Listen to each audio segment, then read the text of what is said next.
Hey, welcome back to the Marianne Hickman Show. Listen, I just owe you one. Honestly, I do.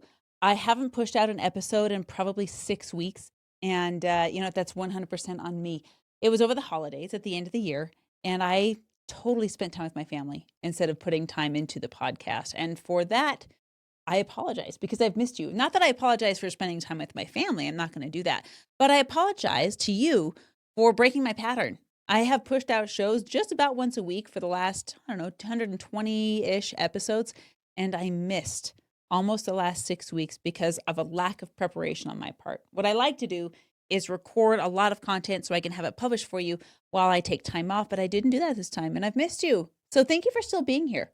Thank you for listening in. Thank you for listening to this episode. And this one I'm particularly excited about because I had a friend of mine. She came up to me after we did an event together and she said, Marianne, we have to talk about a couple of things. And we got into the first topic and we spent our entire episode on it that you're about to listen to. And then we are going to have a part two because the part two, I feel like you need to know about. This one I need you to know about as well. But there's behind the scenes in big speaking engagements on big stages that you've heard of that may not be what you think they are. So if you're not subscribed already, hit the subscribe button. So when that episode gets pushed out, it'll just go right to your email. This episode that you're about to listen to today, I feel like I need these episodes more than anybody. I know that's a very common thing to say. It's a very common thing to feel. It's about the thing that opens every testimony meeting in LDS church. I needed this lesson more than anybody else. But truthfully, this one really hit for me. I was almost too embarrassed to invite Kim to talk about this topic because this is a topic that I have kind of swept under the rug for myself for a very, very long time. And I've barely touched on it because I didn't want it to matter, even though I feel like it does, not for the reasons that many may think, but for different reasons. And the topic is one that might sound superficial on the surface, but when we got into it with Kim, it went much deeper than that. And the topic is personal style and the clothes we wear, the way we present ourselves, our personal branding. Kim calls herself the personal fairy godmother of style. And as I was sitting there thinking about it, and of course, my insecure subconscious mind's like, oh my gosh, am I wearing the right thing for this episode? What does she think of my outfit? What all this stuff? And that series of limiting beliefs got flipped on its head. It made me think about, am I showing up in a way that I'm proud of? And am I showing up in a way that honors my internal message? And I want you to share with me your thoughts as you listen to this episode. If there's anyone that comes to mind while you're listening to this episode, share this with them. There's a reason for that. You hear me say this all the time. If there's someone that pops into your mind while you're listening to something or you're reading to something, whether it's a book or a recipe or a podcast, that's because they are probably praying for answers that are contained in that episode. And their little guardian angels are talking to your little guardian angels, which says, hey, send this to her. Because you're acting as an answer to prayer. And don't ever doubt that. So if someone sent you this episode, make sure you send them a quick text. Tell them thank you. I'm excited for us to kick off 2026 together with Kim Parry. Check it out. Okay, you gave me a perfect segue into, but that wasn't that way 10 years. Okay, elaborate. Take us back 10 years. So 10 years ago in September. So it was September 2015. I had just had my son. He was 2 months old. And I was on the phone with a friend. I had just done Zumba that morning. And every mom knows when you work out after having a baby, it's like, okay, I'm back. I'm ready. I'm going to do the things. I'm going to do everything. So I did Zumba that morning. I was calling a friend and saying, oh, now we can make play dates and things. And I was talking to her and I'd have thoughts in my head. I'd have words in my head and they wouldn't come out of my mouth. And the right side of my body went numb. And I was changing my son's diaper. So I'm sitting on the floor, my son's sitting there, and I was going to get the strap for the diaper, and I couldn't move my arm and I couldn't talk. And as a speaker, most people know if I go quiet for too long, there's something wrong. So she quickly picked up on the fact that I wasn't talking. She said, "Are you okay?" And I couldn't respond. And so she called a neighbor. They came, got me, took me to the hospital. I was there for hours. And they said, well, we can't find anything wrong. We did all the tests. It's not a stroke, which is where you go when your Yep. body goes numb and all the things. That's the first thing I thought. Right. And they said, well, there's nothing wrong. It may just be an atypical migraine, right? You've got a new baby. It'll go away. And it didn't go away. My leg would drop out on me without warning. I couldn't stand. I couldn't walk. I What couldn't was the sit. frequency of these episodes? How often did They that- became more and more frequent instead of going away. So it happened the first time, and then we went home. They said it was atypical migraine. It'll go away. I was fine for a couple of days, and the next day I was walking in the kitchen and my leg just dropped out. Okay, I so fell this on is the like floor. daily you're having Mhm. these episodes. Yep. And then all of a sudden I woke up one morning, just had shooting pain up and down my spine. Same thing, went to the doctor. We can't find anything. Did they There's do an nothing MRI? wrong. What did they do? I had 8 MRIs. Oh my gosh. In a period of 8 months.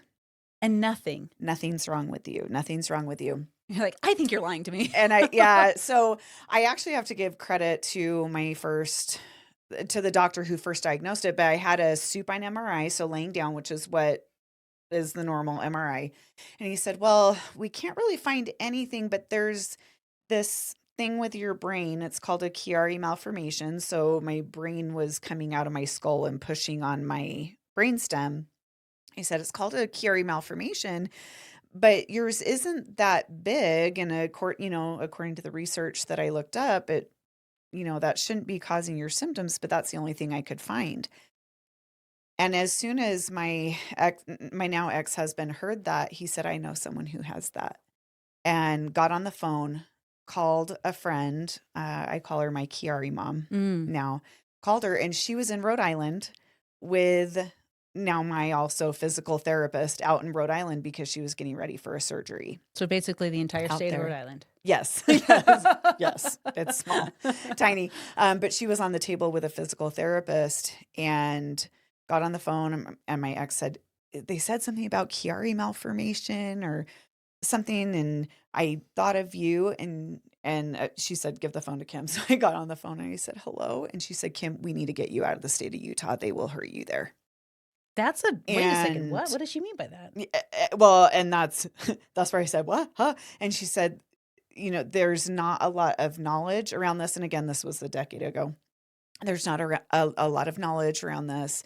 But I had surgery in Utah. They didn't know what was going on. And This is her saying that or you saying her that? saying that.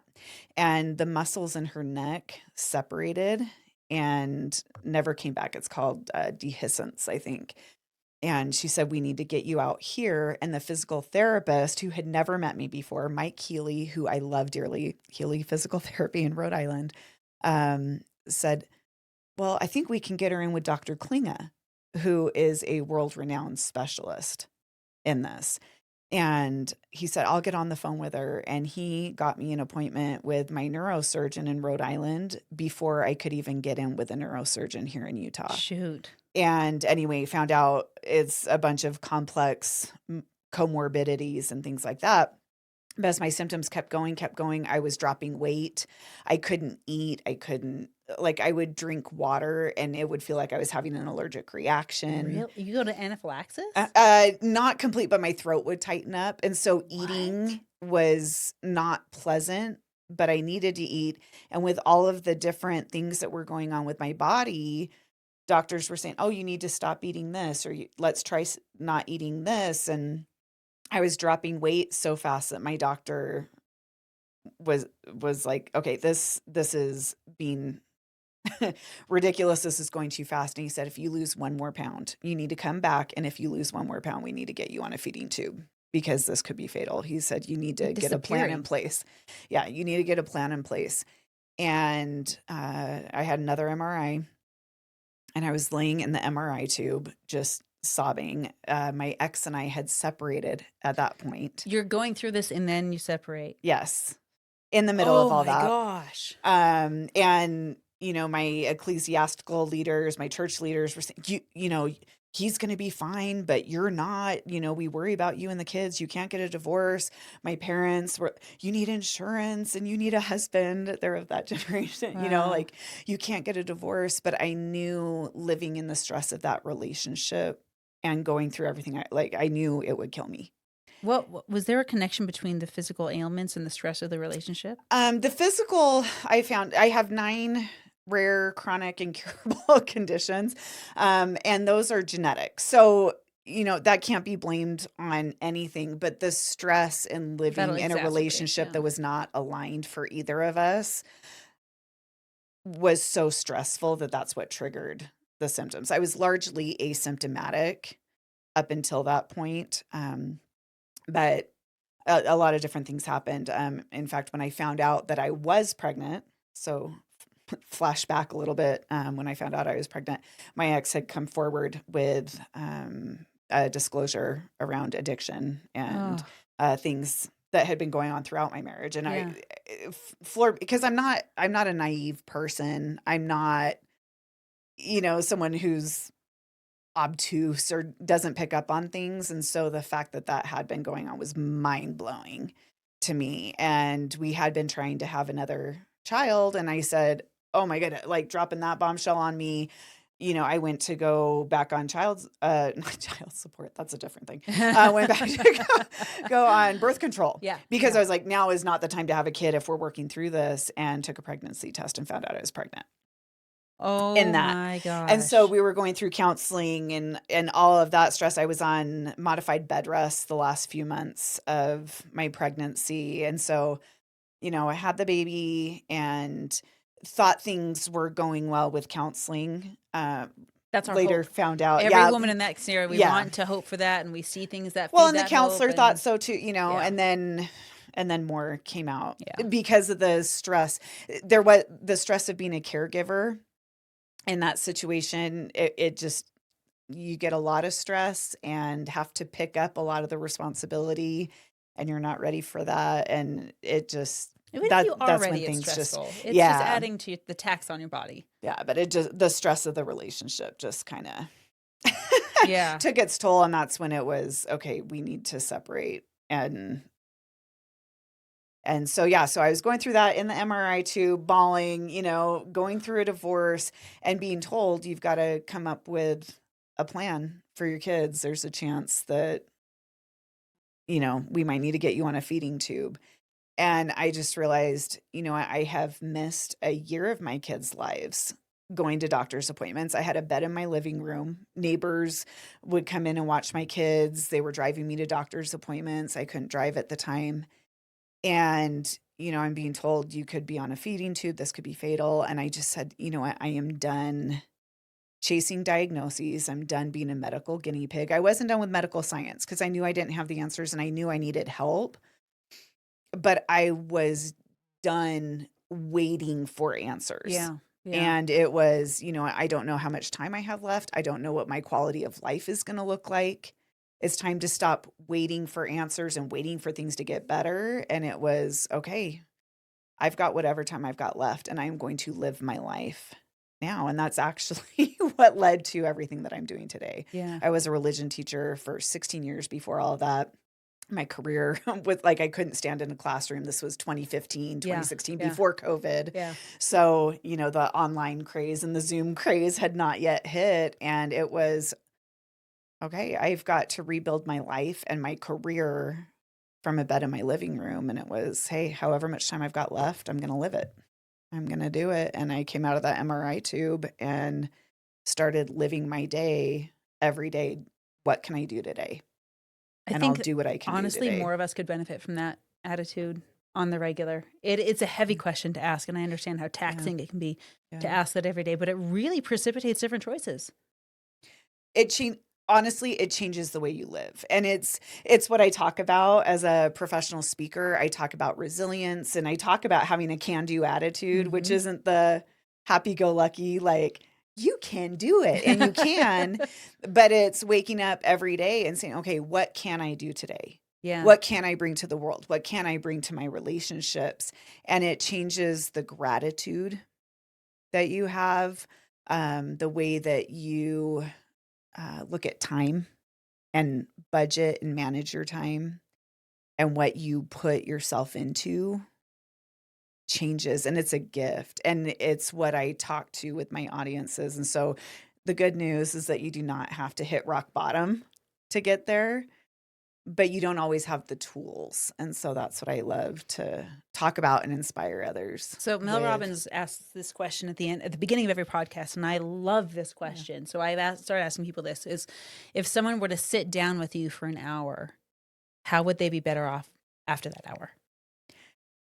Oh, see, that's so hard for me because for me, it's my life that's usually blessed in that, just getting to know others.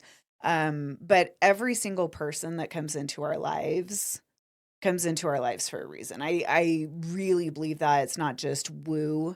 And I believed it before, but we're kind of like bumper cars in this world where our experiences, our life experiences, the things that annoy us in others, the things that we learn from others are all opportunities for our growth. Mm-hmm. But I think I hope would learn from me, what my life mission is to leave the world better than I found it. And just for that individual, I would hope that they would feel seen. And in being seen, you have more confidence to own who you are. My goal and my purpose in life is to help others avoid burnout, which is what led to my, burning out, doing things that weren't aligned for me. Yeah. Almost took my life. And I see people settling and I see people saying, oh, well, it's not that bad. Oh, it's not that big of a deal. Oh, it's okay. It's fine. And I see That people scares settling me. for fine when we are all here for more. That's what scares me so much. I think about that. Wally? When you see the people on their hover chairs that are like 500 pounds and their bones are all disconnected and they're just watching TV all the time. And I look at that. I think was it this year that the Meta goggles came out and you saw a bunch of people like walking around with the Meta goggles on. I was like, guys, this is Wally. What is going on? And this "it's fine" is precipitating this acceptance of the mundane. And I have to be careful when I say that because it can be mistaken for this bro teen squad, the alpha male, blah, blah, blah. And that drives me crazy. I cannot stand that persona. But at the same time, when we do settle for this mundane, it does keep us out of alignment, and it does. And that sounds like a woo-woo term, but what I'm talking about is you are wasting energy. When your car's out of alignment, you're wasting energy going where you probably shouldn't even be going anyway. You're expending this feeling of I'm spinning my wheels and I'm not getting anywhere. And we get into this rut of not only being mundane, but being idle-minded. There's a study that was done recently, if Instagram is to be believed. It's Instagram math, so take it for what it's worth. But I believe it insofar as it says the human experience right now is largely in coma, meaning not enough of us have enough novelty to where we remember things. We have this structure, this routine. We get up, we go to work, we come home, and we don't even remember the last 5 years of our lives because we haven't done anything that we're even excited about. It doesn't have to be anything spectacular compared to the world or whatever. We just haven't done anything that excites us. Mm-hmm. And that's what worries me. That's what you're saying is this, we're out of alignment. We're going where we shouldn't be going, and I get it. We have to zigzag sometimes, but we get stuck in this rut and we have these goals and ambitions and things we wanted to be when we grew up. And they've been sitting on a shelf so much that they've gathered dust and we've forgotten them. And now we are moldable by Instagram, by threads, by social media, and the sheeple group is growing. It really is, and AI is exacerbating it.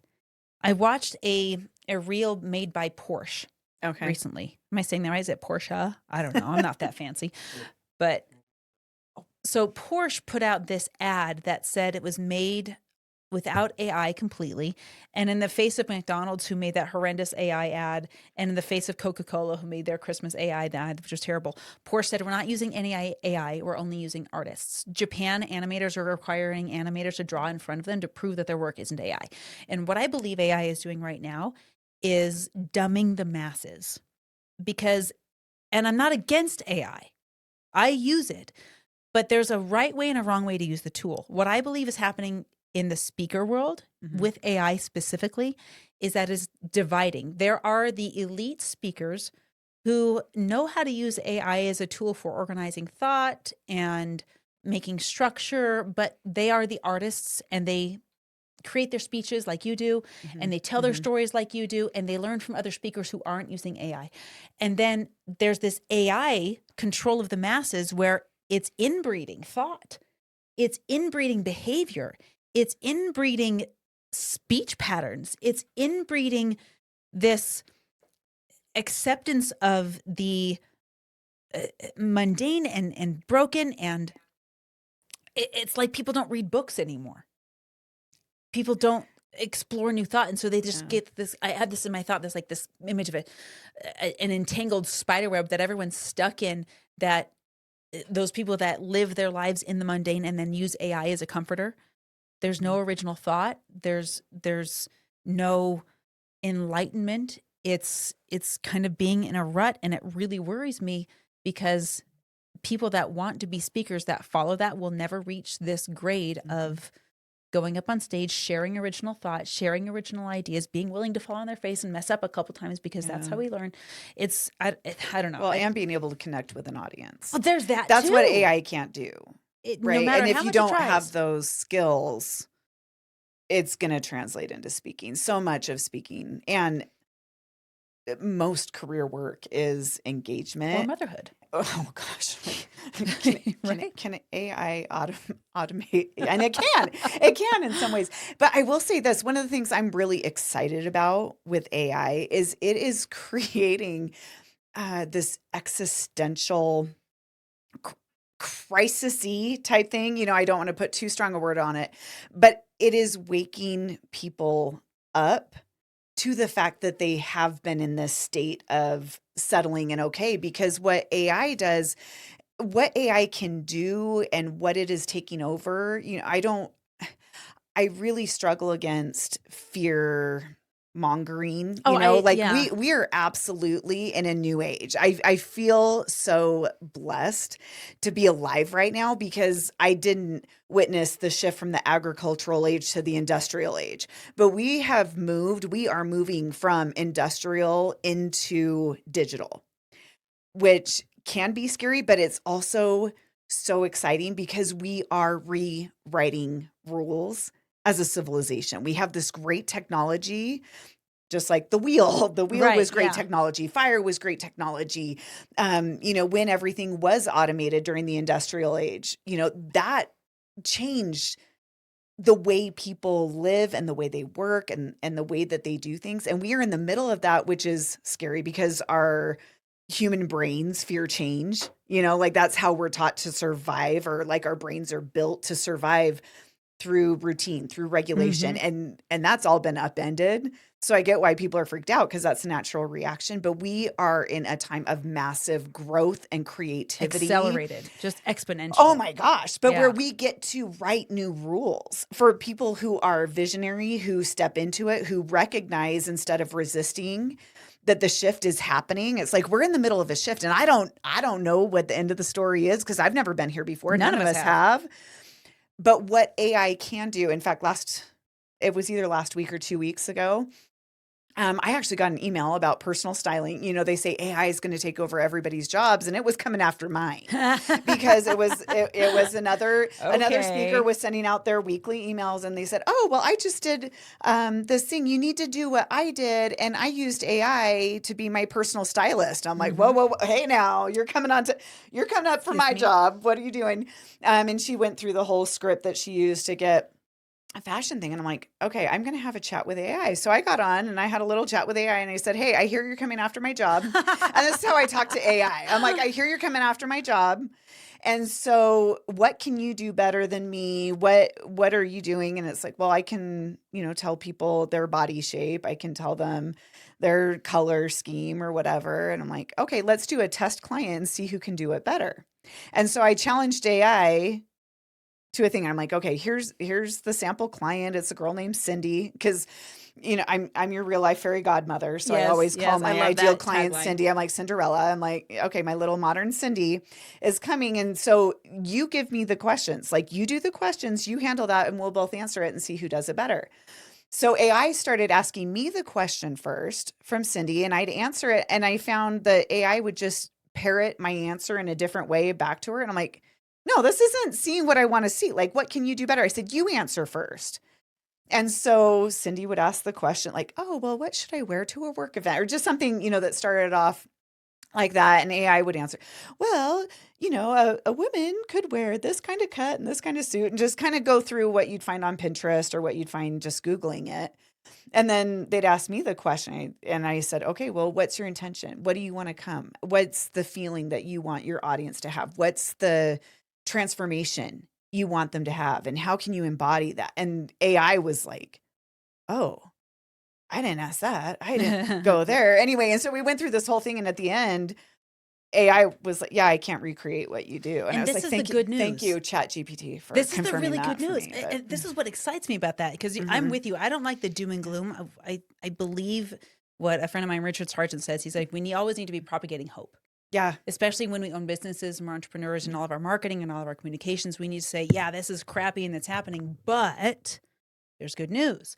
And this is the good news, is that the separation is actually a good thing, because when you can do what you do so well, it is easier than ever to stick out and be the trusted individual, rather than this AI spiderweb that's going on. All we have to do is keep doing what we've been doing instead of relying on a computer to do it for us. So I have to ask this, because this I don't want, it's not, there was tragic things about your history, but your history is not a tragedy. Right. I won't say it that way. Right. It's actually one of the greatest gifts I've been given. It's like the juicy grandma sweater that you get at Christmas. It's like you open it and it's like, what were you thinking? It's like the ugliest thing ever. You never want to wear it, but it's the thought that counts, right? It's like a grandma gift. It's not a gift I would give to anyone else voluntarily. Yeah. But I am a better human. I am a better mother. I know myself at my core, which is a gift I didn't have before that. And I don't think a lot of people have that. And that's what AI is doing too. Yeah, because as you were saying, when you have to step into what makes you unique, that's what people are coming to me for. Because if all you've known is your resume, all you know is a skill set, AI can automate skill sets, but they can't recreate your spirit. They can't recreate your intelligence and your unique genius. And a lot of people are scared because they've never had to step into that. And now they're facing it. And to succeed in the digital age is stepping into our humanity. Like, my humanity is what AI can't touch. Bring it. I went to school inner city. I'm like, well, I'm taking off my hoops and heels with AI right here, but they cannot touch our humanity. And that is our greatness. That is our greatness. Yeah. Is in our humanity, in the empathy, in the messiness, in the imperfections, in the connection. And I personally, I'm hoping, where I want to go with it is a resurgence of in-person events, in-person networking. And it started during COVID, because there were the rebels among us that were like, I'm not going to follow your super spreader fear-based guidelines. And we had a wedding in the middle of COVID. Yeah. And we were like so unprepared for the number of people, because we thought no one would come because it's a super spreader. And we just kept doing events, hoping we wouldn't get caught. I could not believe what it felt like to be communist USA for a minute. But what happens in the podcast room stays in the podcast room until it goes live on Insta. Until it gets broadcast, right? So how did this story of what you went through a decade ago come into being the fairy godmother of style? Tell me the connection there.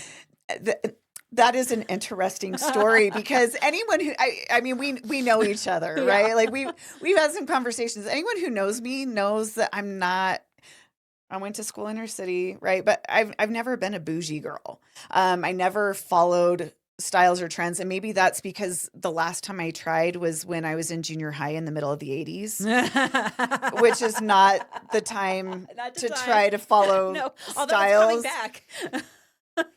They're trying. They're doing the mullets again. I'm like, honey, we did that. So you didn't have It wasn't pretty the first time, but you got to learn your own way. Yeah. You know, your whale tails still aren't pretty. But yeah, so I wasn't really super into fashion. I was a jock in high school, played volleyball, loved it, lived for, I played volleyball. I helped coach the men's team. I did wrestling stats off season. Like I was always in sweats and a ponytail. Went to college, and my very first semester, when back in the day, young bucks, this is how it used to be. On a landline phone, you'd pick up and dial the number and try to register for a class, plug in the number. Oh my gosh. That class is full. You'd have to plug in the next one. As a freshman, nothing's open. And so the two electives that were available were fashion merchandising, irony of ironies, and women's literature. And feminist literature. Okay. And I took those two classes, and I was in the fashion merchandising, and they were talking about all the rules and how you had to dress and you had to do this. And it wasn't body shaming, but it was all of the hourglass figure and the illusion and everything. And it just icked me. It irked me so bad. And then I'd go to my feminist literature class, and it felt a heck of a lot more liberating, and so I became a feminist in college, studied women's lit, loved it. And then eventually I've always been into philosophy and theology. I've always been kind of this deep thinker. And I did go to Brigham Young University, which most people know is a religious school. And I ended up teaching religion. And that was the career. I taught Book of Mormon and New Testament at BYU. And then I became one of the first 3 instructors with BYU Idaho's online learning program. No kidding. Which in the day, so when I first started teaching religion as a seminary teacher, there were 3 women and 120 men. That tracks. In our area. And so, but I did take pride in the fact that I was a skirt that crashed the suits, right? Like it was, it was one of those claim to fames where it's like, yeah, I can hold my own here. Yeah. I'm here. Yeah. But yeah, and taking inner city up in a religion classroom, I definitely was not your standard. I bet you were the favorite though. Religion teacher. And loved it and loved doing it. But so to be one of the first 3 instructors and a female religion teacher who did that was absolutely incredible. I watched that program grow. It's now Pathway Worldwide, and BYU has full, degree programs. But the class that I taught, ironically, helped develop for 9 years of my career was marriage and family. And that was the class I was teaching when I got separated. Wow. And at the time, the policy, right? At the time, the policy was if you're divorced, you're done in religious ed. And so that was, in getting my divorce. Wait, hold on just a second. Yeah, no. I have to just point out the folly in this that I hope is being recognized now because. And policy has changed. Policy has changed. Glad to hear that. 4 years ago, policy changed. Because it's so important because sometimes divorce is the best thing that can happen to a marriage. And it's not always, when you talk about at fault, whatever. Right. And I don't want to propagate divorce. I'm not a fan of that. Yeah. But my husband has been through it. I have been through it. You have been through it.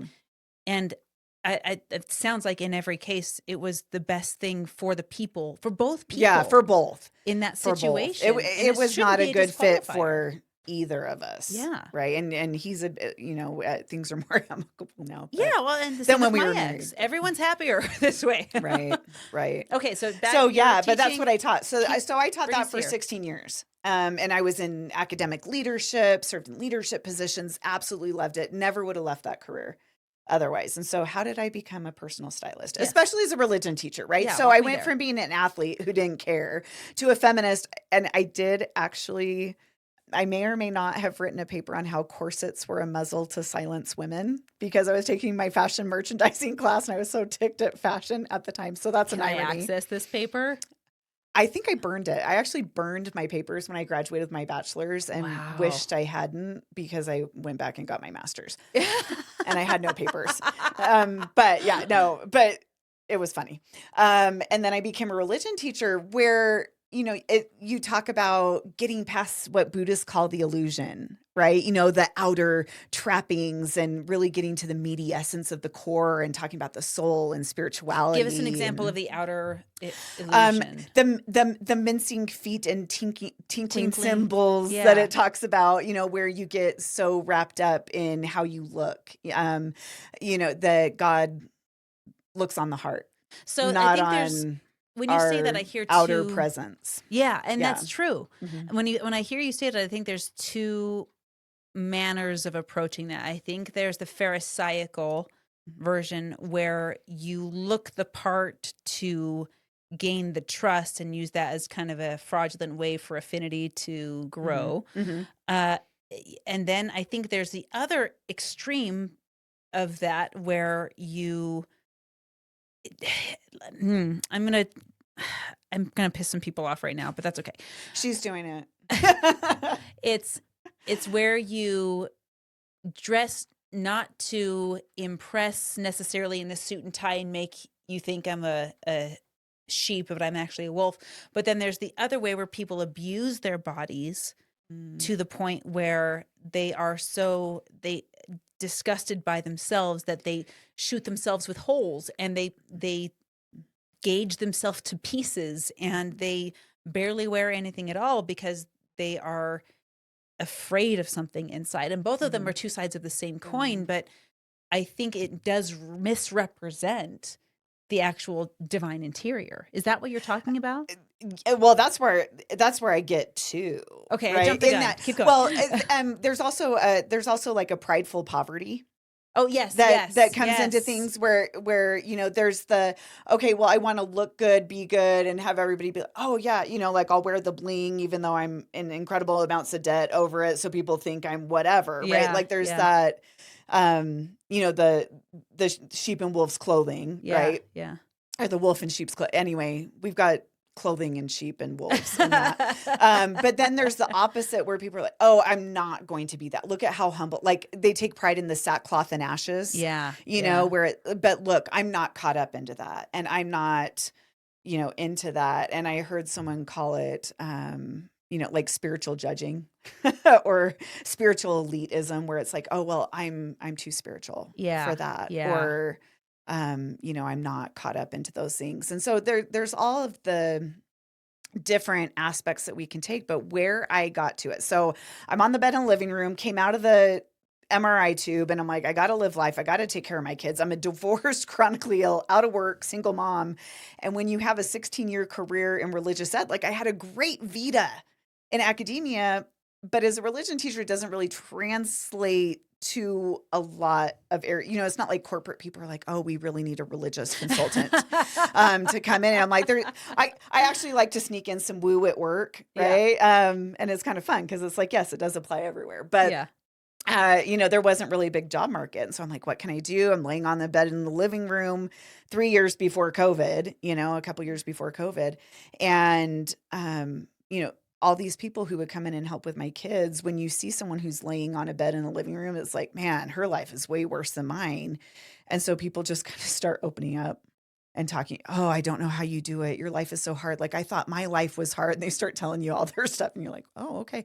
And so I got into life coaching from that because I'm like, okay, it translates. I can coach that way, but was still really passionate and really focused on helping women especially, but a lot of people were going through burnout. I was at the pool one day in our condo, watching my kids play at the pool, and this guy just started talking to me. He's like, oh, I'm so burnt out at work. His boss was really micromanaging and it wasn't work that was aligned. And we just started talking. I started asking him questions like, okay, well, what's not working for you? You've got this micromanagement. Is it a career thing? Like, is it something where the job isn't a fit, or is it a personality fit? And just started asking him questions. And by the time he left, he's like, oh my gosh, I'm so clear. Like, I'm so clear. I'm like, oh, okay, maybe we found a path. So I got certified. Life coaching is not a regulated industry. You don't have to be, but you can't take the academic out of me. And so I'm like, okay, if I'm going to do this, I'm going to get certified, found an ICF certified program. Mhm. Went through and I was life coaching and loved it. But the women, especially that I coached, as we would do this, I am one of 3 certified archetypal consultants in the state of Utah. So it's kind of like Inside Out, where there's the 5 emotions of the Mhm. control panel. Well, our archetypes are just the characters that make up our personality and that make up Mhm. our character. And there's there's 12 that I work with. There's like these 12 base core personality archetypes, but it's more like a reality show. They just like life comes and different people will star in different episodes and different relationships bring I out feel so different seen right now. archetypes. Right. And so that's what I would do. I would help people like take control of their life story Yeah. by identifying their archetypes and kind of helping to get through some of their blocks that way. And especially the women that I would coach, as they'd get this clarity and get this insight, they say, oh my gosh, like I need to redecorate my house, or I need to, get a new wardrobe or something, just because they're like, my life doesn't fit me. Like, I've been following the magazines, or I've been following the trends, and I've been following these different things, but it's not me. I want to feel like me. And I had a guinea pig client. You always have to have a test client You do. anytime you get Everyone certified else in does. anything. Yep. And it was one of my former roommates who I love dearly, one of my best friends. She was my guinea pig for everything. So she had been through all of my foundational coaching programs as I was building my signature programs and things.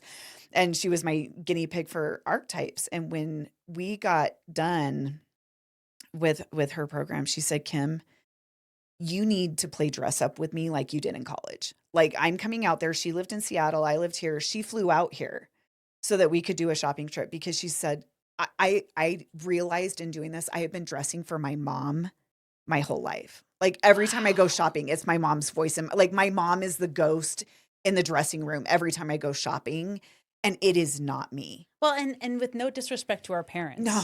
At all. They don't do it At all. intentionally. No, I and didn't we do as it. I've done it parents. to my kids. Yeah, we've all done it to our kids, but I want to be really just cognizant and aware of, especially when it comes to childhood experiences and what often gets mislabeled as childhood trauma, but it's a lowercase t. It's not an actual uppercase T. And then you're not doing this, but I just want, for the sake of the person that's listening, I just want you to know what I believe to be our opinion on this is that this parent blaming trend that has reared its ugly head over the last 5 to 7 years is not cool. It separates parents. I've seen a correlation in the rise of therapies and the rise of parent ostracization, and they're the same. And so when we say we do things with the ghost of my mom, I want to just iterate to you, if you're listening, that chances are our moms and we as moms, we're doing the best we know how, even if we don't meet the needs of our children. I hope that we have enough curiosity to try, but saying that, let me be very careful with how I word this. I believe that more often than not, your mother would say, do it for you, not for me. Even if that's not the way we show up as moms sometimes. Our goal as moms, more often than not, is to watch our kids grow up happy. And if we're dressing for somebody else, we're not growing up happy. If we're doing things because that's the tradition or that's the status quo, then that's not always synonymous with happiness. We as mom, we wish for our children, for them to find themselves and to not be puppets of us. We, just like our moms don't want us to be puppets of them. There's things that we've learned and things that we want to teach our kids to avoid some pain, but holy cow, go out and be yourselves. That's what most parents want, right? Like, and if we're dressing for our moms, your mom probably wants you to be happy. That probably doesn't care about dressing for her. Well, and the intention, right? That was my TED Talk. I just wanted to put that. It's been on my heart recently. I love it. Like, share, comment, comment, share. Okay, so she's but yeah, so perception of judgment on her shoulder. Well, yeah, and I do think, I think that's what we really want inside, but I think a lot of parents, when we do try to control our kids, it's not out of an intention of trying to control them. It's trying to protect them. Agreed. But really what we're trying to do is protect them from our own wounds. And our kids aren't experiencing our own wounds. I want you to go back, hit the 15-second rewind button right now and listen to that again, because that we're was really so trying profound. to protect them from the wounds that we experienced. And their wounds are totally different. Their wounds are totally different. Exactly. And so it's well-intentioned. It's well-intentioned protection more than control, but it really does end up being control. Yeah, it is.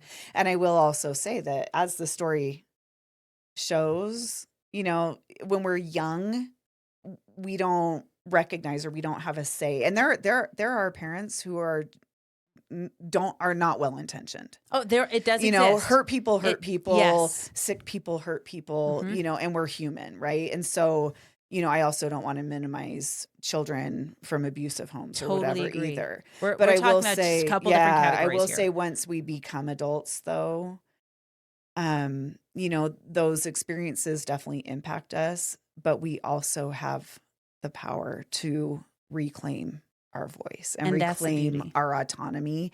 And that's what actually happened in this experience. So I had been focused on the life coaching because I mean, right, religion, philosophy, spirituality, theology, like I love it all, like all, right? And so that's what I was really passionate about. And then we did this shopping trip and we're in Nordstrom Rack. I could take you to the Nordstrom Rack. You know what I'm picturing. Yep, And I've she's been in there. the dressing room and I have a lot of fun spending other people's money. I found it's a talent and a skill that I'm really good at. I'm like, oh yeah, I'll spend money on, your money. Cool. Great. So I threw her in a locking room and she's like, I hate shopping. And I said, that's okay. I'll go pick out stuff, whatever. You go in the dressing room. But we'd been doing her archetypes. And so I went and I was picking out different pieces based on her archetypes. And so I'd go back to the dressing room and I say, oh, this would be perfect for your artist or your queen would totally love this. And I'm like just throwing stuff at her. And all these women started coming out of the dressing room. They're like, what are you doing out there? What are you doing? And she's like, oh, my friend's just helping me. We've been doing this life coaching thing and she's helping me shop. And they say, well, can you give me some advice? You're kidding. They're poking their heads out of the dressing room. rooms? Oh, no. 3 women. It's like, and so my friend's in one dressing room and I'm sitting in the dressing room across with the door open. And she'd come out and I'm like, fashion show at lunch, and she'd come out and, just with her. And I wasn't trained in this again. I never cared about it, but she's just like, oh, how does it look? And I'm like, something's kind of off here. Like something doesn't fit quite right, but that fabric is awesome, or this thing. And she would come out and she said, oh my goodness, yes, this totally feels like this piece of me or this part of me. And these women are like, I've never heard this before. What is going on out there? And this mom came out and she said, I'm getting ready for my son's wedding. Can you help me with my dress? Yeah. She's shopping for herself. for her mother's dress. Well, and so she came out and she said, well, how does this look? And I said, well, that's not the question. How do you want to show up? I love that you asked that because every artist needs to be asking this, whether you're a stylist or a photographer. What is the end goal? How do you want to feel when you see yourself? How do you want to show up? What's the intention? Yeah. Right. And she said, well, it's my son's wedding. I don't want to upstage him and I don't want to, and she just stopped talking and turned around and she said, that's what's wrong with this outfit. She's like, I feel flashy. I feel upstaging. I feel whatever. She went out, got 3 different outfits, came back, put one on, and she's like, oh, this feels so much better. And I'm like, it looks better. It fit her body differently. It felt everything. And she just was like, honest. The first one had the beaded, the mother's, like the standard beaded, whatever. Mother of the bride. You're all seeing it. Like she looked regal. She looked elegant. And she said, that's it. That's it. Like went home. Anyway, so I did this shopping thing with my friend and she went home and within the next week, she was texting me one of my friends asked what I was doing. Like people just noticed that my clothes are different. I was like, honey, it's not the clothes. It's not the clothes. And I was speaking of TEDx. You said your TEDx. She was my +1 for my TEDx talk. And people say, what was your favorite TEDx moment? It had nothing to do with the stage. We met for lunch before. So this one who had gone shopping, all the things, had some people who were texting me and saying, I want to do what you did with her. I'm like, I didn't have a thing, but, and one was so persistent. She's like, I want to do the styling stuff with you. And I said, well, just so you know, I'm not a professional. I've never done this before. I've never created this. I said, I'll do it with you for free and we can kind of create something together. And she was like, free. Yeah, I'm in, whatever. And we did it. And it was powerful and it was sacred. It was one of the most sacred coaching experiences that I had had. And she came out of that looking and feeling like $1 million. And I said, there is something to this. So I went and got certified because what else am I going to do as an academic? I went and got certified as a personal stylist, got certified in menswear, did the whole thing.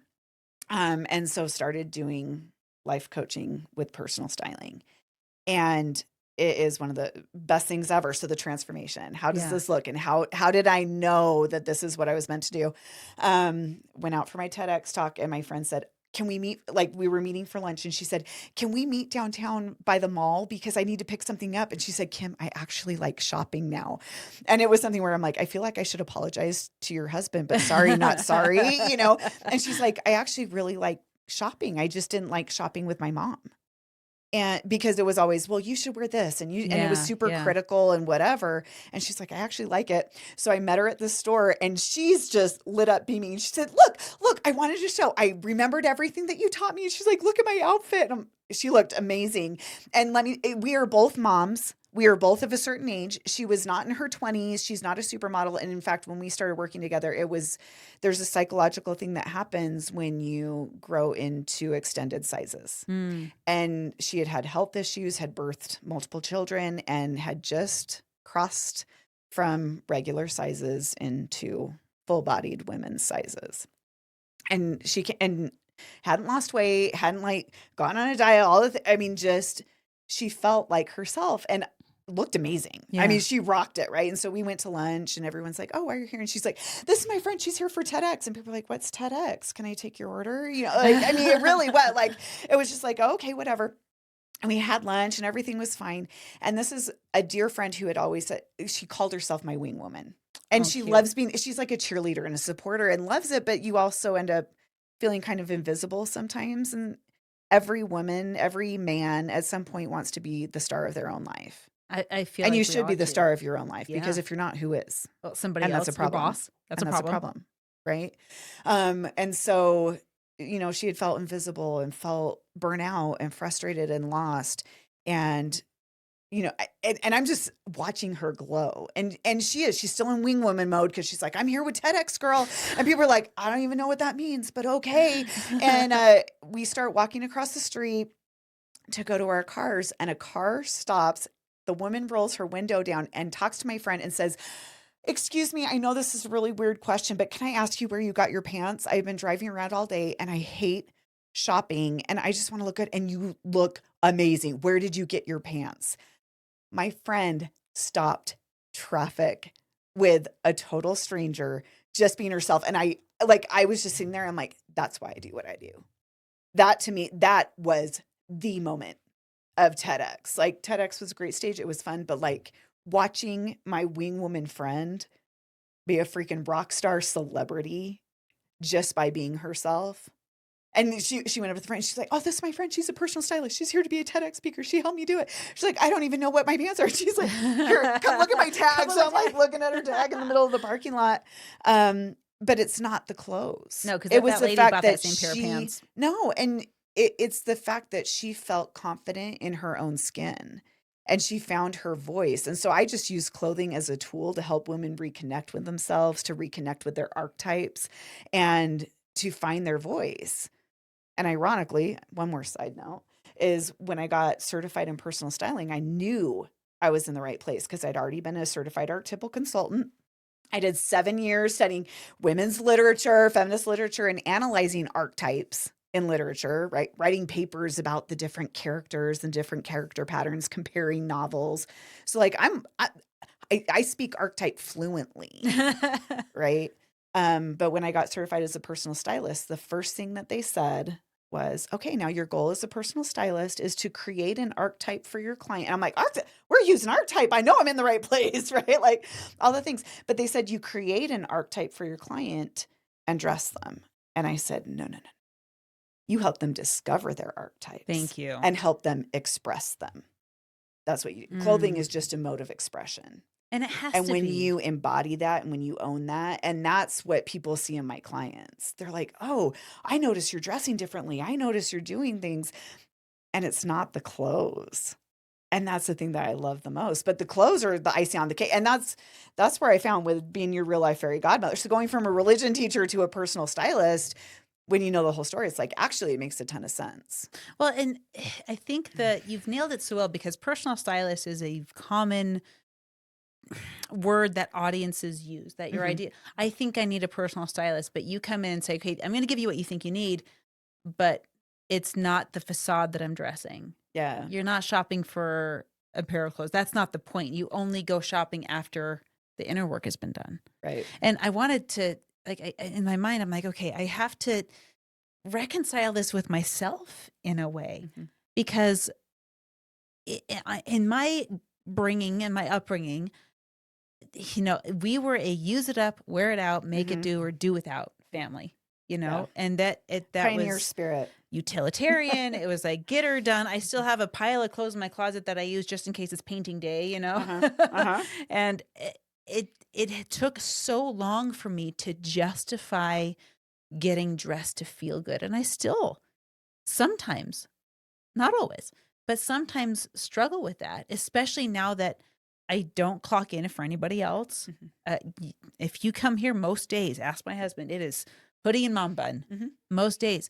But especially over the last 2 weeks, I have been observing how I react to my own reflection in the mirror. And it That's makes powerful. me want to cry, because that little girl, who is now 40, Mhm. looks in the mirror and is still waiting for the fairy godmother to dress her up. And when it's my responsibility, it's Mhm. my responsibility. I put makeup on because I love and respect myself. It's not for work anymore. Mm. It's because I love and respect myself. I put on the pair of earrings because I like the way I feel. I put on the jeans and the belt or whatever it is because I like the way I feel when I dress that way. And if there's a message that I want you to hear, if you're listening to this, I want you to hear that, is this question that's been boiling around in the back of my mind of utilitarian, just bare minimum, bare needs or whatever. Why is this so important? Why is the way we clothe ourselves so important? You've mentioned it but if you could sum it up into a potent phrase, what's so critical about it? It's one way, but a powerful way that we own our voice and our intention. If you think about people talk about intuitive eating or intentional eating, right? Where you listen to your gut Mhm. literally when it comes to eating. But if you think about it, getting dressed is something we do every day. And yet we don't bring a lot of intention or a lot of thought to it, or we bring too much intention or too much thought to it, depending as the case may be. But that question that I asked in the locker room is the biggest question. If there's one takeaway that I would say for anyone listening to this, male, female, whatever, is to change the question from how do I look to how do I want to show up? And that's going to be different. Some days I show up as a soccer mom. Well, none of my kids. I actually was a wrestling mom, right? And when I'm in wrestler mom, Even better. I've got my wrestling sweatshirt and all I'm the picturing things, the trench and I'm wearing good shoes because I know I'm running mat to mat, right? But I'm showing up as a wrestling mom. And I'm the wrestling mom who, like, probably if you were videotaping me during a match, it would go viral because I start on one bench. And if my kid's getting close to either getting pinned or getting a pin, I'm like jumping, like leapfrogging benches. But that's how I show up. And I don't care about it's like shame spray. It protects you from what other people think. If you're worried about how you look as a speaker, right, Mhm. you're missing the whole point. But how do I want to show up? You're focused on your audience. You're Mhm. focused on the message. You're focused on what you want to bring, and clothes allow you functionality and the ability to do that and the ability for you to feel comfortable in your own skin. So that would be the big takeaway, is just to change it from how do I look, because that gives other people the power immediately. Because one, who's they? People you And probably two, don't who know. cares? Yeah.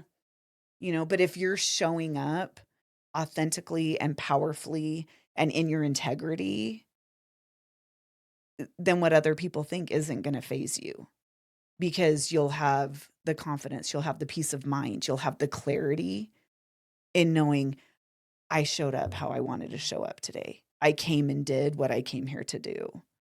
And I did it 100% authentically and 100% me. That's the power of style. And it goes you have a parenting style, a communication style, a leadership style, right? Style is how you show up consistently and authentically for life. So I've been reading with my kids a lot about philosophy, and I love that we share this. I've been reading about ancient Greece and all of these things, and we just finished the Greek-Persian battle, Okay. right? Okay.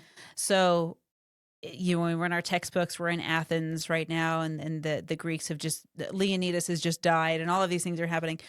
And the point of the story that we're studying at homeschool is to emphasize how critical it was that Greek philosophy of music and art and architecture and mathematics and astronomy, it obviously has influenced us today. Took a look at any state capital, it's Greek architecture and all of this stuff, and we could have lost all of that to this world war happening back then. But they made a point at the end of the chapter. They made a point about the importance of beauty. And the Greeks were very much about that, and it was not hourglass. No. Just to make that point. There is no one body shape that has been the ideal body shape throughout history. It was not in Greek culture. If you have a round body shape, if you have a triangle body shape, go look at Greek art, look at Greek statues anyway. Well, I wanted to get your there, but I liked where you were the going. artistry of the human body. What is the important, as especially with a religion teacher background and everything that you have studied with philosophy, religion, and all of that, how would you define the importance of beauty? That is a multifaceted question, right? I mean, you can get into the definition of beauty, you can get into whatever that means, but I'm going to bring it back. I'm going to bring all the facets of myself together, because we've got the woo, we've got the life coach, we've got the religion teacher, we've got the stylist. But I will say what I am doing now opened my eyes to what it means to have a true mind, body, spirit connection. And what that means. As a religion teacher, I taught the doctrine, the teaching that we are all children of God, right? That we all have our own divinity and our own unique essence, right? But I think we miss the fact that is like, we have a spiritual DNA that is as unique as our fingerprint. Like, no one else on this earth has ever had your exact personality combination, your exact genetic DNA, and been placed in your exact life experiences. So there is a way that you see and interact with and engage in the world that is completely unique and distinct. And that is a gift that you have to bring the world in whatever capacity, in whatever way. You have your own unique drive, you have your own unique interests. And what I have found in doing the archetypal work with my clients, I really believe it's sacred ground. When you said, "Oh, I feel so seen right now," the two most common comments I get from my clients, the first one when they come to me is, "I don't even know who I am anymore." And that's dangerous. I don't even know who, like, because it's moms who've lost themselves in motherhood and they're feeling worn down, right? Like, they're sick of the spit up on the shirts and whatever, and their kids are finally at an age where they can wear dry clean again if they want to, but they don't know how. It's like, I haven't gone shopping for myself. It's like, I've bought stuff for my kids, and a lot of times moms will just end up getting whatever they get for their teenagers. They'll just pick up something else or pick, and they've just lost themselves in the process. Or women who've lost themselves at work or feel unseen and are ready to level up to the next level of work. There's something about, I don't know who I am. And then the other thing, when they get through and they find their style and they find who they are, it's, oh my gosh, I've never felt so seen before. And that's a sacred place, and where it's a safe place for them, to fully be themselves and to do that. But what I found, as I've done the archetypal work and looked at body types and understand bodies and body shape, I will say the coolest thing as a religion teacher is, I taught that our bodies are sacred, that our bodies are tools and instruments for our spirit, right? Like, they work together in these life lessons to grow. And I think a lot of times people think, oh yeah, well, I was raised in the family I was in, or I was raised in the area that I'm in, so that I could have these specific set of life lessons. And I'm like, yes, that's true, but you were born into the genetic body that you have because it is custom tailored. And I am talking your hair color. I am talking your hair texture. I am talking your eye color. I am talking your height. I am talking your bone structure. I am talking your body shape. And for the gents in the room, I'm talking ectomorph, endomorph, mesomorph. And they're like, half of them are like, I don't even know what that means, but cool, dress me. But everything about it, your skin color, and not just your genetics of like your racial ancestry, although I will say very powerfully that is part of it. There is like greatness and nobility in the culture that you were raised in, and things, but I'm talking, like the exact tone of your skin color. As I get to know people's archetypes and then see, with the trained eye, the body shape, the color, how exactly matched it is to their personality. Like their skin tone is like the exact skin tone for a color palette that matches their personality and their strengths, that brings out these aspects of their archetypes. And I will say, with my chronic illness, the gift that I found in that, one of my archetypes is a warrior, and not everybody has that. And ironically, being the inner city hood rat, it's like I was a warrior in high school. That was our mascot, right? But I don't know how to quit. And there's times in everything that I've been through as a single parent. I raised kids who have mental health issues. We've dealt with suicide ideation and eating disorders and all the things, it's like, I go big or go home, and it's not just, the divorced family, whatever, but the body that I have is so custom tailored because there's not a lot of things that can test a warrior archetype in the way that it needs to be to come out in its fullness, but also rub off the rough edges. Cause sometimes, like, in the more immature days and immature phase, when that archetype shows up and it's immature, like it's like a bull in a china shop, right? It hurts people, steamroller. Not fit, yeah. But chronic illness has tempered that for me. Because I can't always go big or go home, and I can't always do those things, but I also don't know how to give up. Like, people say, how do you do it? I'm like, well, it's my test. It's my life. Yeah. I've worked with some Latino women, and like the brightness of their skin, or even the muted skin, it's like the skin tone matches an exact color scheme, right? That matches that kind of fiery personality. But then the shape and structure of your eye, and like the shape and structure of your nose, lips, it can affect what patterns look the best on you. If you can wear bigger print, smaller print, things like that. Here I'm in my head, like, am I wearing prints. the wrong clothes all the time? No, and the truth is, when people say, going to another question, people, what can I wear? I'm like, who needs to give you permission?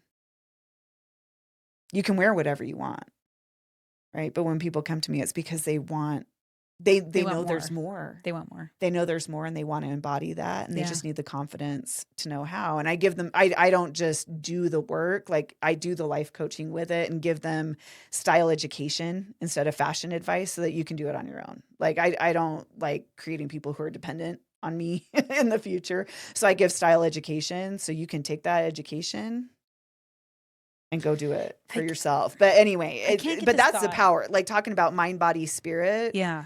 It is more connected than I even, like, I taught it, and it was cute and great as a philosophy, but seeing it so literally, and I have not ever had a client that does not ring true for, where their body shape and everything. And then as they talk about some of their life experiences, which I don't always ask for in the styling experience, but as a life coach, it comes up.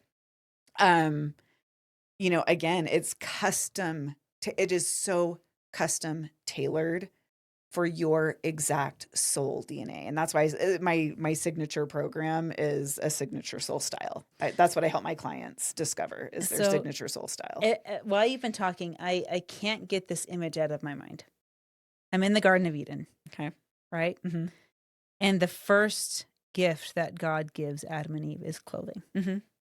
Mhm. And I have often, and I've seen depictions of this from 70s art Mhm. to, Oh, yeah. and it's hideous. But, Oh, uh, especially since I got into styling. Oh, yeah. Oh, and yeah. I think to myself often, I was like, if God were to design clothing, what would it look like? With no, like, God makes Mhm. perfect things. He doesn't make any Mhm. mistakes. Mhm. And it makes me, He used natural fibers. well, he had to, right? Right? Imagine being the cow that gave their skin for that, right? Um, it makes me force myself to answer the question, is there a necessity for beauty? There is beauty. There is beauty all around. I think you know that one. Oh, sure is. But yeah, e- every human being is beautiful. And I know that's such a cliche. Yeah, oh, everyone has their beauty. And I used to say that, but the beauty is in your existence and in your humanity and in your makeup. It's not a matter of affirmation. It's not a matter of mindset. It's not a mindset principle like, oh, if I tell myself enough, I'll auto program myself to believe that. And in fact, the process I walk my clients through, one of my favorite things in my VIP program, I'll do a custom body shape video Hmm. where they do a video in the beginning talking through outfits that they like, things they don't like, what they like about their body, what they don't like about, just standard stuff that most stylists do. But I'll do a custom based on that video. I walk through and show them the shape and the lines and the artistry of their body. Eventually, like my dream goal one day is to take a group of women to France and do a Cinderella. I Girl, mean, Cinderella is from France, right? girl. But to go to France, and I want to take them to the Louvre Mm-hmm. first, Mm-hmm. because you look at Renaissance art, you walk in there, and it is a place that absolutely honors the beauty and artistry and power of the human Of the body. human form, not just the human Oh, body, but the human right, form. Like the right. Venus is like, oh, she has rolls like mine. Well, but it's But it's not absolutely like overweight, gorgeous. unhealthy. No, but it is, and it's an honoring of the temple that we've been given. Well, and if when you go in the Louvre, there's the line that wraps around forever to see the Mona Lisa, Uh-huh. right? But on the opposite wall of that is The a wedding at Cannes. floor The to wedding at Cannes. yes, floor I'm to so glad other people ceiling know about art, right? this. And I didn't get in the Oh, line to see the Mona, like I walked this, and I mean it's gorgeous, but it's like the Mona Lisa, just this, there is nothing remarkable about her except that she was remarkably caught by an artist who saw the beauty well, and do you even know why the Mona in Lisa her is natural so beauty. popular? Because It's imperfection. not only Like that, the but imperfections are absolutely it was perfect. But stolen. yeah, And so they made newspaper prints of her to try and find her. So before there was Facebook or TikTok, she yeah, made headlines. So everybody knows who she is. And then they yeah, found her and put her back. That's why she's yeah, so popular. yeah. In fact, the understudy who made, It's true. gosh, is it Michelangelo who made the Mona Lisa? Da Vinci, Uh, duh. n- Excuse me while I had a brain fart. So Da Vinci had an understudy who made a sister to the Mona Lisa who's just as beautiful, but nobody cares. Right. Yeah. So, and that's my side Well, quest about the Mona Lisa. and But the backstory, right? Like yeah, our traumas are part of our beauty. I love, oh, I cannot remember the name of what it is. Sorry, everyone. But the broken the Japanese, kintsugi, yes, the right? kintsugi, Yeah. yes. But that it's not the broken, like the brokenness becomes part of the beauty and part of the art, Yeah. right? We're Yeah. not broken. We're not broken. We're just developed. Right. And it's so beautiful. But yeah, I mean, Yeah. you've got those opposition of the painting, and most people don't even see the floor Oh to my ceiling, gosh. right? But every single body shape, body type is absolutely awe-inspiring in Mm-hmm. that building. Mm-hmm. And so to go and to see that and honor that and find a work of art that looks like you. Mm-hmm. And I mean, when we talk about representation, we can take a DEI route there, right? Like, that's what people want to see in movies and in art and literature. Like They just want to feel like we belong. Yeah. we want to see people who look like us and who are living their full lives, who are beautiful. But every single human being is beautiful. And going back to the fairy godmother thing, in the story of the fairy godmother doesn't save Cinderella. And she's only there once. She doesn't show up after the prince and Cinderella gets married. Like, she doesn't change diapers, folks. And so just so you know, you want to hire me, that's not what you're hiring me for. I don't do windows either, right? The fairy godmother shows up once in that entire story, and it's when Cinderella is at her breaking point. She has done everything. Like, she tried to do everything that she could. She went and, designed her own dress, did the things, tried to go to the ball, tried to see the things. And in that story, she actually doesn't even think that anything's wrong until an opportunity presents itself for something different. Until the ball comes up, there's not a lot of, I mean, she's not sitting there complaining No, a she's whole lot or singing. trying to get away, right? Yeah, she's scrubbing floors and singing But then different there's a music. ball. She has a goal. There's like something where it's like, oh, that speaks to her. I want to go to that. And it's not even about the prince. No, it's At about the time, it's just like, I want this experience, right? Yeah. And she does everything she can and can't do it on her own. Fairy godmother shows up once, works her transformation that does involve fashion and a signature shoe. Footwear is important, right? As I'm wearing socks. It sends her to the ball. All she does is give Cinderella like a couple hours of a glimpse of her potential. That's all she does. And then Cinderella leaves the ball, back to a pumpkin, back to a coach, back to her same old life. Cinderella saves herself. All she needed was a little glimpse of her potential, and she couldn't unsee that. Once you see a thing, you can't unsee it. And knowing her potential gave her the confidence and the power and the courage. It didn't take a dress. It didn't take shoes, although they're helpful, right? But it gave her the courage. Seeing her potential, seeing who she was, knowing who she was, she stood up to her stepmother. She stood up to her wicked stepsisters. She designed her signature life. The prince doesn't even show up. It's the steward in most of it. The prince doesn't save her. Yeah, I'm seeing this Cinderella completely saves differently. herself. You're Once making she me knows review who she this- is. Once she sees who she is, you can't unsee it. Because in the Disney version of You the can't movie, unsee I it. remember this moment you're talking about. I never would have noticed it before when she's standing there and she's like doe-eyed and total space cadet, and they're piling clothes on her and doing laundry, and she's like oblivious to the assault and the abuse. Yeah, because she knows who she is. She remembered who she was. Yeah, and she has a vision. She has a vision. She has a goal. I mean, it's like everything that you talk about with manifesting and mindset and all the good, juicy stuff. And it's true principles. I'm trained in mindset. It's a true principle, right? But you got to get soul set first. Once you're soul set, the mindset is the gas, Yeah. right? But soul set's your GPS. So if there was only one thing that you could leave every listener with, I know that Cindy is listening to this. And I love you. What does she need to hear right now?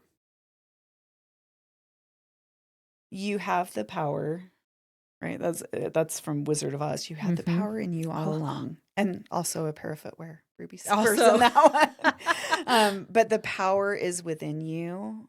And the key, I call it personal branding, right? Your personal brand. People buy from brands that they know, like, and trust. The key that you need is to know, like, and trust yourself. And no one can tell you that. A counselor can't tell you who you are.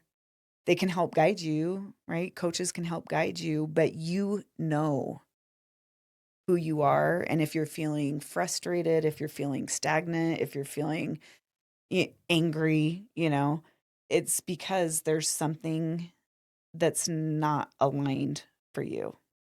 There's something that's out of alignment with your core values, with your mission in life, with who you are. And all other people can do is give you perspective based on my experience.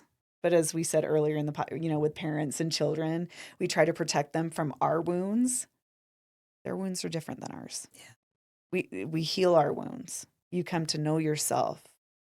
You come to trust yourself. You listen to your intuition, which is right 99% of the time. I will say that's one of the reasons I'm a walking miracle. According to science, I should either be dead or in a wheelchair.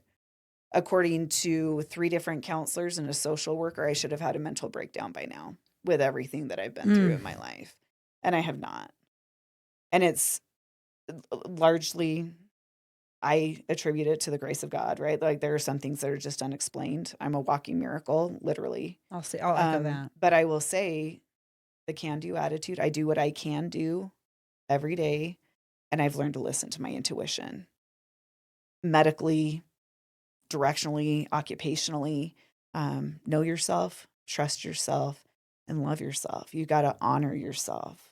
Because when we drop ourselves, that's where burnout happens. That's where I don't even know who I am anymore. Oh, that speaks so build loudly. your brand. Own your style, find your voice, build your brand. And you know what? This isn't just for entrepreneurs either. This is for the mom that's wrestling the yeah. babies, 3 kids in diapers. We see you, we hear you, we're here for you. This message is for you. This is for the moms who are also career moms and working and finding that wrestle between how do I spend my time at work with my home and then with my husband. This is for Without the person the guilt. without the guilt. This Without is the for the guilt. person that's struggling in their marriage. Maybe your marriage is going through what our old marriages went through, and you need to discover yourself because you've been living for somebody else. This is for someone who's just in their job and they're every day, but you can feel the mediocrity pressing in around you and you know it's not okay. This is for you. So I hope you've enjoyed this episode. How do they find you? How do people get a hold of you? emergencelifecoaching.com. That's my website. All of my services are on there. You can find me there. And LinkedIn is my big one for professionals. If you're feeling burnout at work, 82% of the global workforce is being affected by burnout. I'm on LinkedIn and talk about burnout, branding, and style. Good. Okay. Well, go find Kim. I want you to go check her out, and we'll post all those links in the chat. Is there anything else you want to leave our listeners with today? Just know that you are meant to be the celebrity of your own life. You are the star of your own life. And just because you're the star of your own life doesn't mean you are supposed to be the star of everyone else's life. It doesn't make you selfish, right? It allows you to live the life you're meant to live. You're a gift, and we need you. That'll be a beautiful kickoff to the year. Friends, thank you for being here, and I will see you in the next episode. Hey, what's up? Marianne Hickman here. Hey, listen, I hope you enjoyed that episode. We have some pretty amazing speakers on my podcast, and of course, more to come. If this is something that you enjoyed, guys, smash the like button, smash the subscribe button. You guys know what to do. I love your comments, and I respond to every single one of them personally, not a bot or an agency. So if this is something you're enjoying, tell me about it. Tell me your gold nuggets. I want to hear from you. But here's the most important thing I want you to laser in on. I told you about the podcast database. You've probably seen me post about it all over social media. I want to make sure that you get it. So here's what I want you to do. Go to mariannehickman.com/database. Once you put all of your information in there, I'm going to send you the document. You request access to it. Boom, it's unlocked. Once you're in there, my rule of thumb is to apply to 10 podcasts a month. It's very digestible. It's very easy to do.